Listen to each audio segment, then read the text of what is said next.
This is episode 282 of Teacher Approved.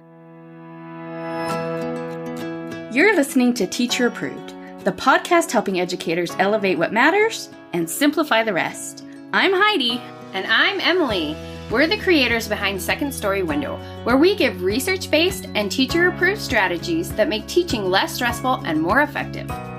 You can check out the show notes and resources from each episode at secondstorywindow.net. We're so glad you're tuning in today. Let's get to the show.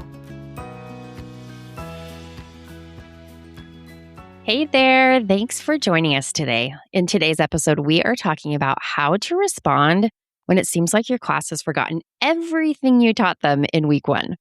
Plus, we have a teacher-approved tip to help the little lefties in your life. But first, let's start with a Try It Tomorrow, where we share a quick win that you can try in your classroom today. Emily, what's our suggestion for this week? This week, why don't you try having your students work together to write a short class affirmation? And then it can be something that you repeat together every day.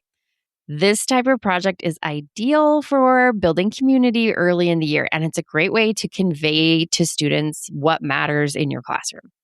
Plus, this is something that can easily grow with your class.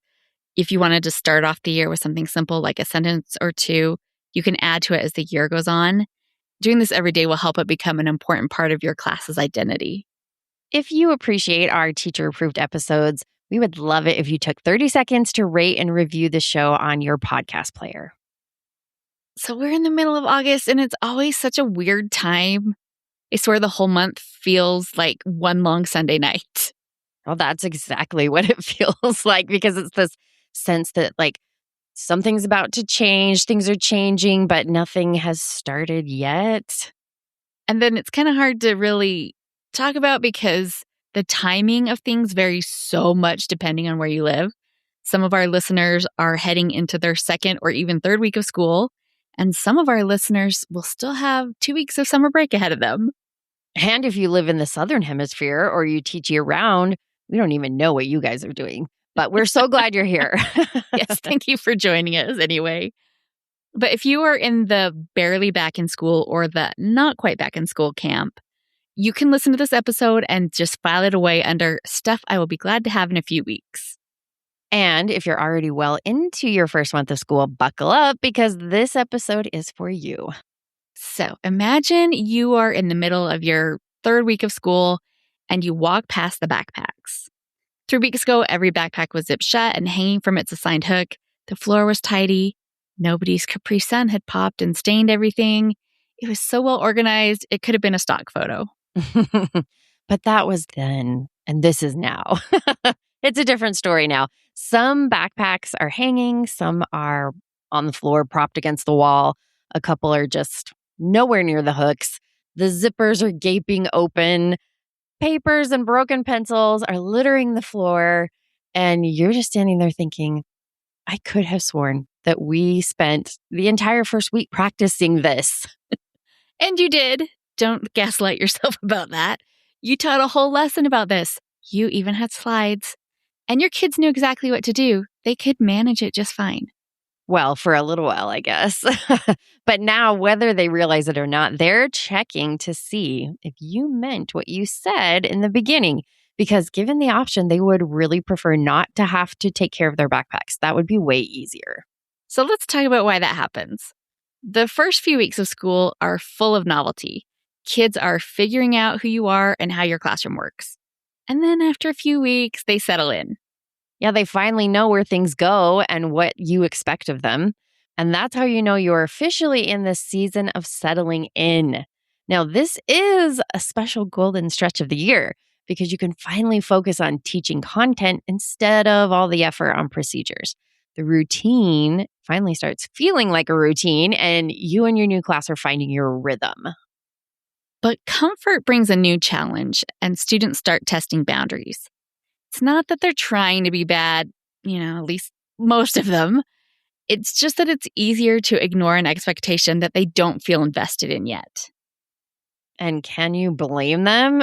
It's so much easier to just leave your backpack wherever. And it doesn't affect them, at least. They don't think it affects them until they can't find their jacket before recess.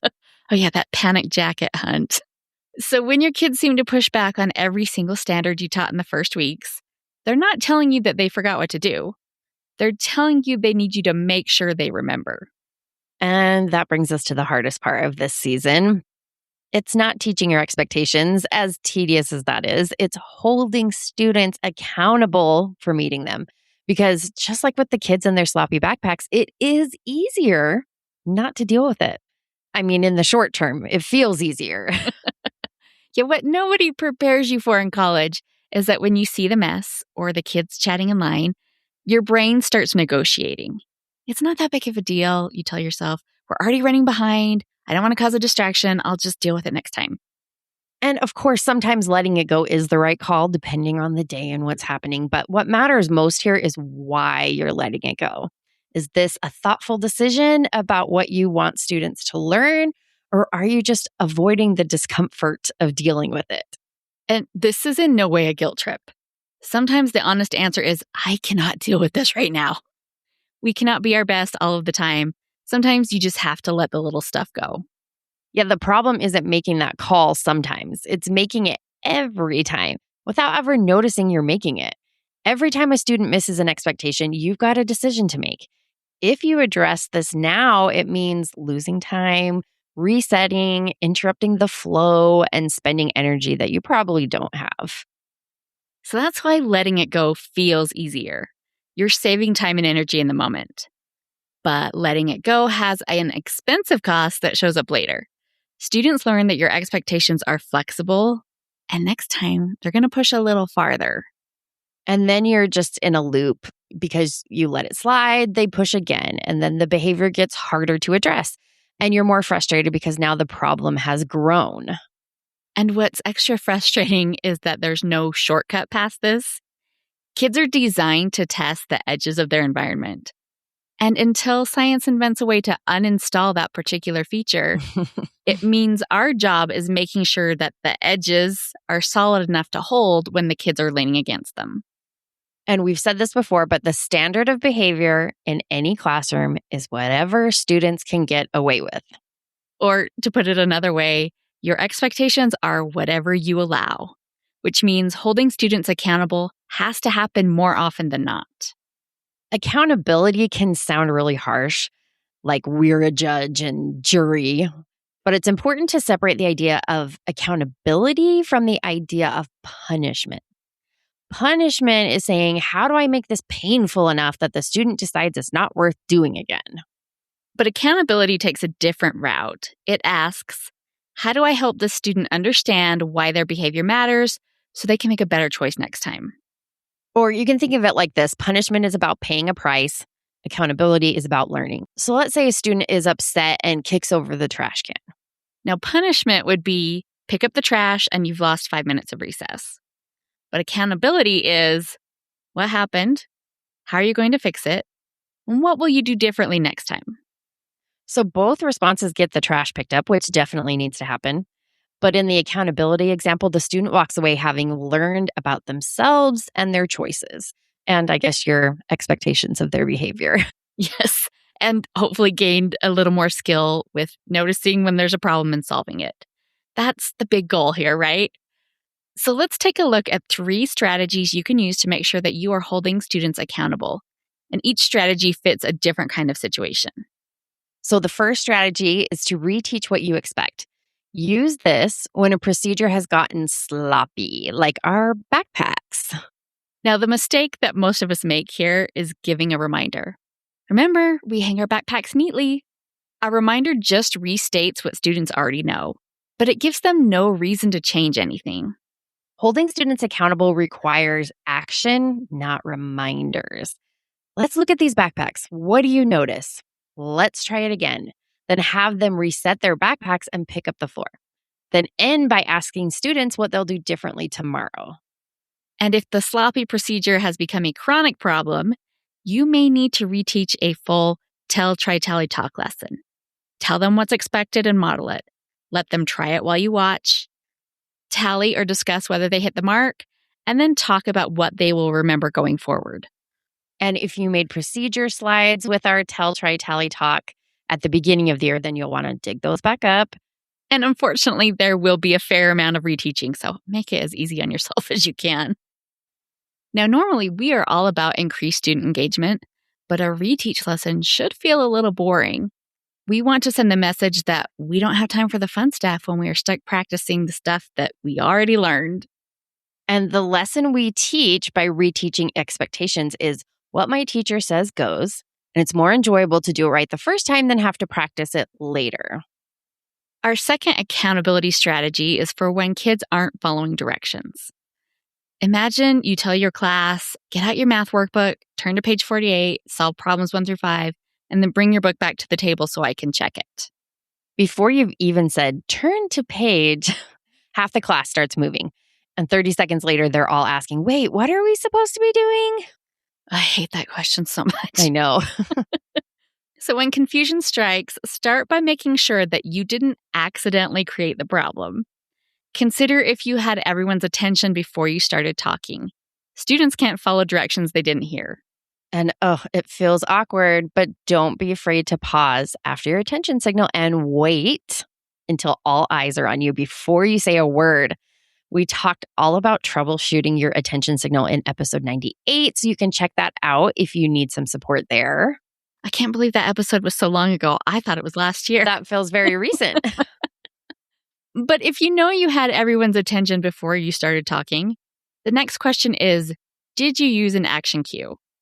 Kids start moving the second they think they know what you want, which means that they might miss the rest of your directions.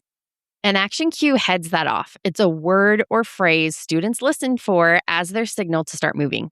I always used when I say go, I'd give the full set of directions, make sure everyone was with me, and then I'd say, go. Yeah, that was my standard action cue too. But this is also an easy place to sprinkle in a little spark.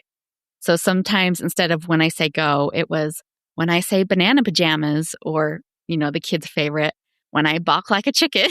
Are you going to showcase your chicken balking? No, I don't think that's a paid subscriber thing. Okay, if we make a VIP tier, she will show her chicken balking.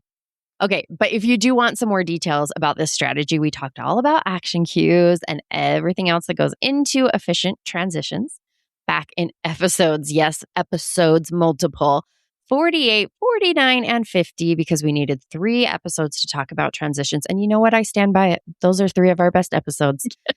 So go back and check out those episodes for some extra tips.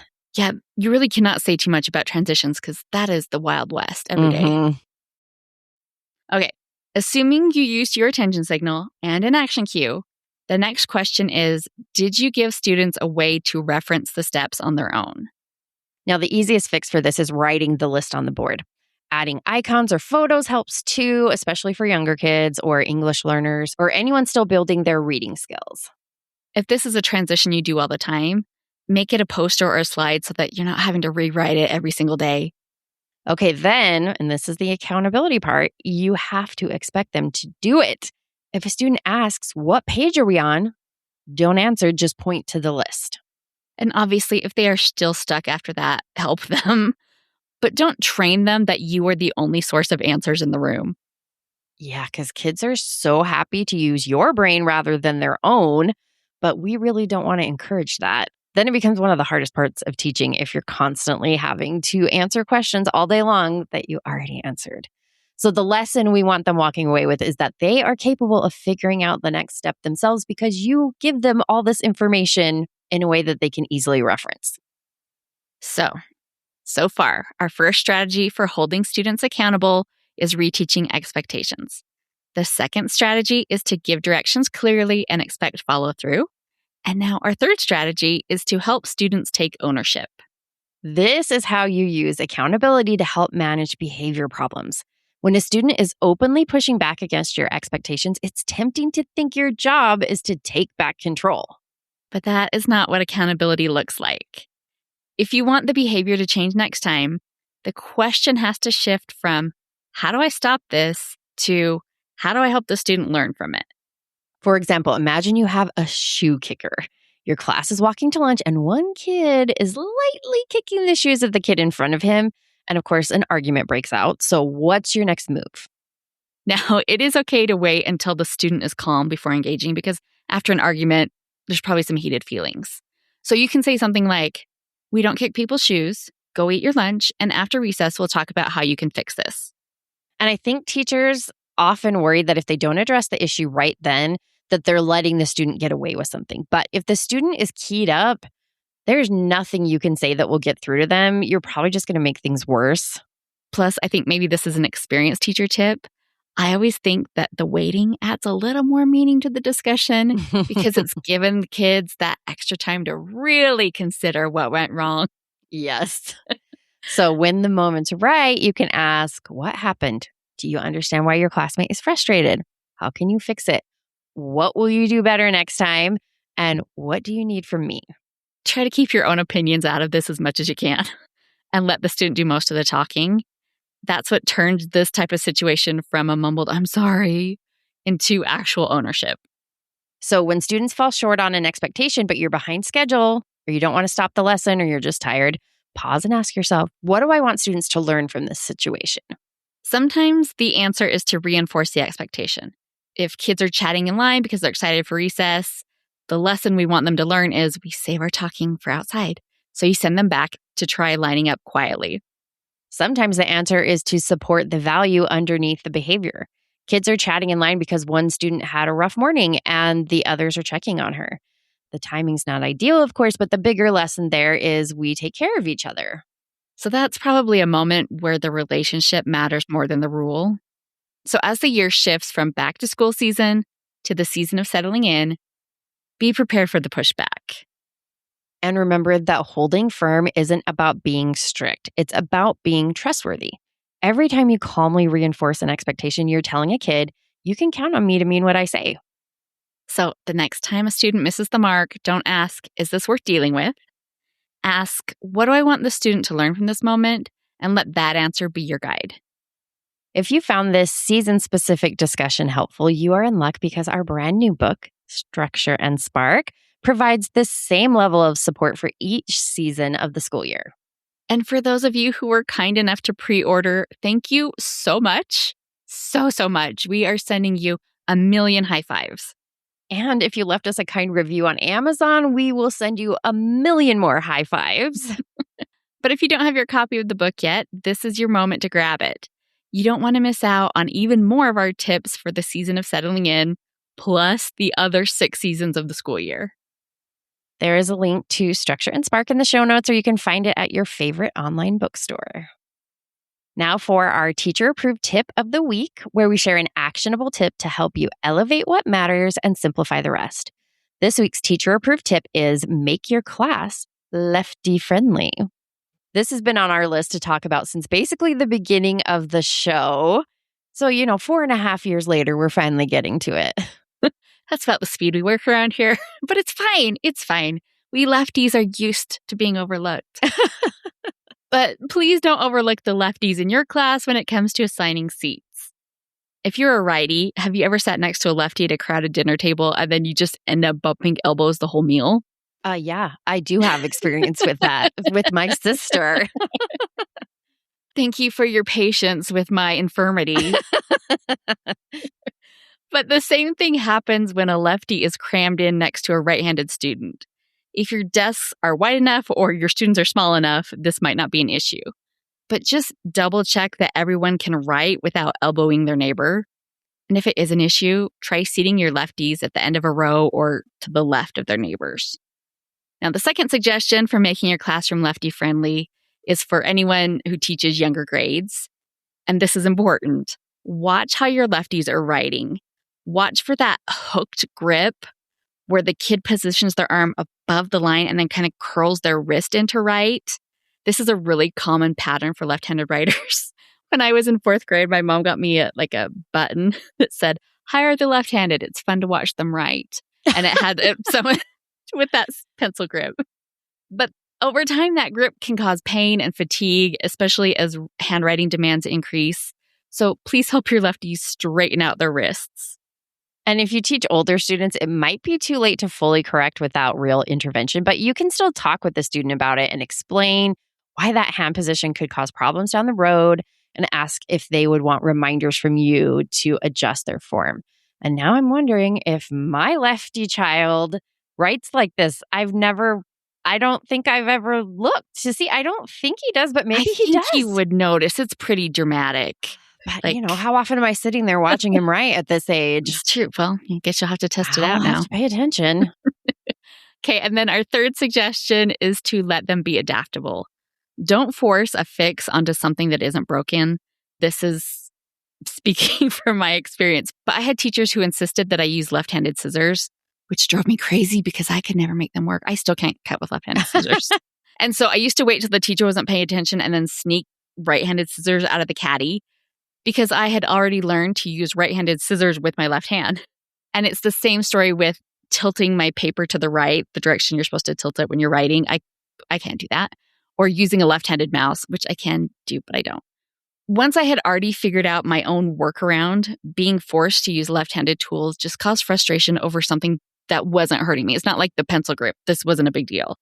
Right. My son's kindergarten teacher reached out to me really early in the year and was like, I'm ordering some left-handed scissors, which I thought was funny. I'm like, surely you've had a lefty before now. Truly. But also I was like, he doesn't need left-handed scissors. He knows how to use the right ones, but I think she got him anyway. But I know he uses the regular scissors because he's just, and honestly, because of you, I think I encouraged him often to just adapt. It would make his life easier. Like with the mouse, it was like, well, we can get you a left-handed mouse, but it'd probably be easier if you just learn to use the right one. Yeah, we're just used to adapting to a world built for the other side of the body. Yep. If you want to try this out for yourself, try using a can opener, one of those turny kind, with your left hand sometime if you want to sense, because it's not built for that. It's probably part of why lefties tend to be such creative problem solvers, because we've just had to adapt our whole lives. Well, it's why you're all geniuses. Maybe I shouldn't bring this up, but also there's a higher rate of murderers with left-handed people too. So we're just frustrated by the can openers. It's a lifetime of repressed anger that just comes spilling out. But maybe scissors. If we gave our lefties some consideration in elementary school, we could be preventing all these murders. Someone please study that. Yeah, so please take a minute to watch your lefties work and make sure they have what they need to be able to work efficiently. And don't force a tool on them that they don't want or need. To wrap up the show, we are sharing what we're giving extra credit to this week. Emily, what gets your extra credit? I'm giving extra credit to some trays. Giving extra credit to trays. Yes, trays. Yes, I love a tray. So I got these trays from Amazon, and they're just kind of like school lunch trays, but a little bit, well, they're cuter colors for starters, and they're not as heavy. Well, maybe I'm remembering our childhood lunch trays. I bet these days, if they even have real trays, they're not heavy. But no, I think they use styrofoam trays. But I have a set of like school lunch trays that are metal, and the metal hefty. Ones are heavy, and then you have the plastic ones that we used to use in preschool. This is in the middle. It's wheat straw. So it's sturdy, and you can wash it and all of that, but it's not very heavy. So that's nice. But I got this at the start of summer so that when my daughter was doing diamond painting here and slime there and rock painting here, I could put a tray for each of the projects she's working on. And it has been a game changer. It's so nice every time somebody's working on something to be like, oh, here's a tray to contain all of the pieces to that Lego set you're working on. So I'll link them in the show notes. I had seen a much more expensive version of these somewhere. I don't even remember what website that was like the most amazing color scheme. And I was like, oh, I have to have those. And then I was like, oh no, those are very expensive. So I'm like, what's available on Amazon? And you know what? These are pretty decent and very well priced. So I will link them in the show notes. And they're just going to get covered in paint and glue. So it's not worth the investment. So true. All right. What are you giving extra credit to, Heidi? Well, I'm giving extra credit to instrumental piano music. It's a new thing in my life. I started listening to it, specifically piano music, when we were writing our book because I needed something in the background. And now I find that I'm listening to it all the time when I work. My Spotify day list is all instrumental piano, and it's really going to mess up my Wrapped for the year. It is. Although I think you can go in and exclude it from your taste profile. So maybe that would help you try that. Okay. But some of my favorite artists so far are Ophelia Wilde, Lysander, and then I'm not sure how to say this name. Is it Morunus? I'm not sure. But if you want some instrumental piano for yourself or for your classroom, I have been building a Spotify playlist. It's called Teacher Approved: Calming Piano. And you can search for that title. The image is a piano with flowers coming out of it. Or you could just use the link in the show notes. And I add new songs to this playlist every time I come across one that has the right kind of just mellow, chill vibe. So far there's more than 4 hours of music, and I'm sure it will get longer. Okay, I'll have to check that out because I did the same thing when we were writing. Like I couldn't handle silence, but anything with words was too distracting. And now I'm finding anytime I'm working, I'm like, oh, this music is distracting me. So I had been listening to a lot of the Bridgerton soundtracks. Oh, that'd be good too. But the problem was those are all covers of like pop songs. So then the songs would get stuck in my head. So I stopped doing that. But I have needed something. So I'll have to check this out. I got 4 hours for you. And after you listen a little bit, Spotify will just start suggesting it. So lucky me. Well, that is it for episode 282. If today gave you something to try tomorrow, we would love to hear about it. You can find us in the Teacher Approved Facebook group or on Instagram at Second Story Window, and that's spelled with a 2. We hope you enjoyed this episode of Teacher Approved. I'm Heidi. And I'm Emily. Thank you for listening. Be sure to follow or subscribe in your podcast app so that you never miss an episode. You can connect with us and other teachers in the Teacher Approved Facebook group. We'll see you here next week. Bye for now. Bye.